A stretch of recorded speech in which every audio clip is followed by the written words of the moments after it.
সুপ্রিয় শিক্ষার্থীবৃন্দ, এই পর্যায়ে আমরা যেই টপিকটা আঁকবো সেটা হচ্ছে মরিচ। চলুন দেখে আসি কিভাবে মরিচ আঁকতে হয়।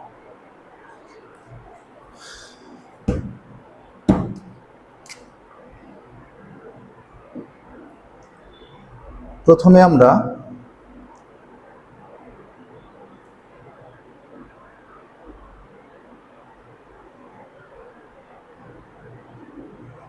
এইভাবে লাইনের মাধ্যমে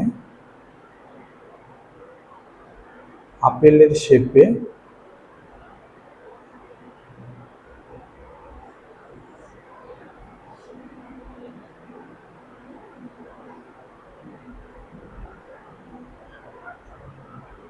আউটলাইন এঁকে নেব।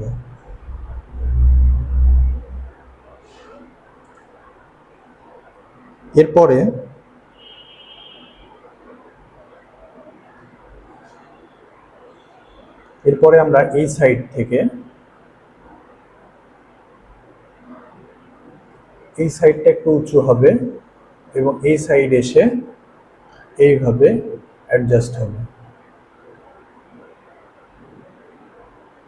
সেম এই সাইডটা একটু উঁচু হবে এবং এই সাইডটা এসে এইভাবে অ্যাডজাস্ট হবে।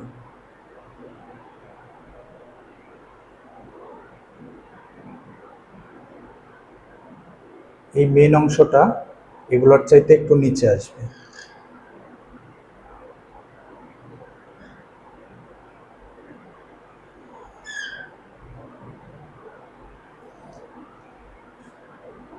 এরপরে আমরা যেটা করব,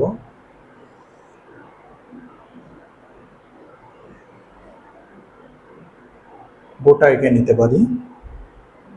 এরপরে এই অংশটা আঁকবো এবং এই অংশটা এইভাবে এঁকে দেব।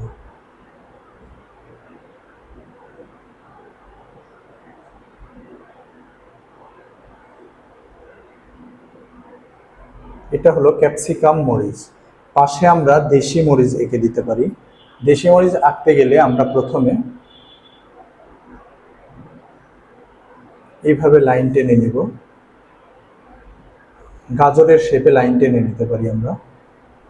লাইন টেনে নেওয়ার পরে নিচের অংশটা এইভাবে একটু বাঁকা করে দেব।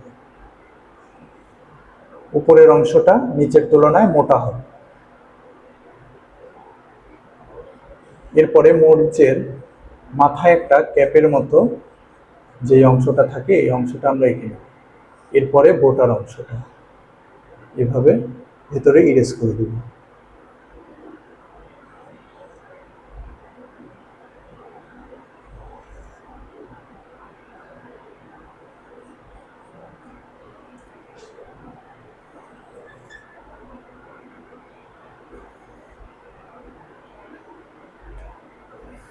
আপনারা চাইলে সোজা করে একটা আঁকতে পারেন।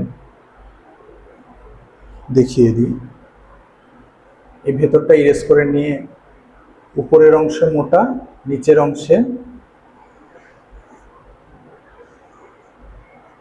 চিকন, যথারীতি মরিচের ক্যাপগুলা দিয়ে গোটা এঁকে দিতে পারেন।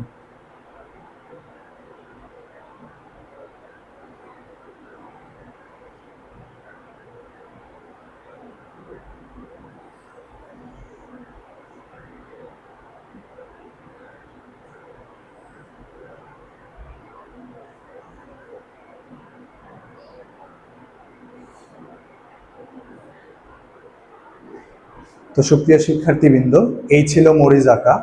ধন্যবাদ সবাইকে।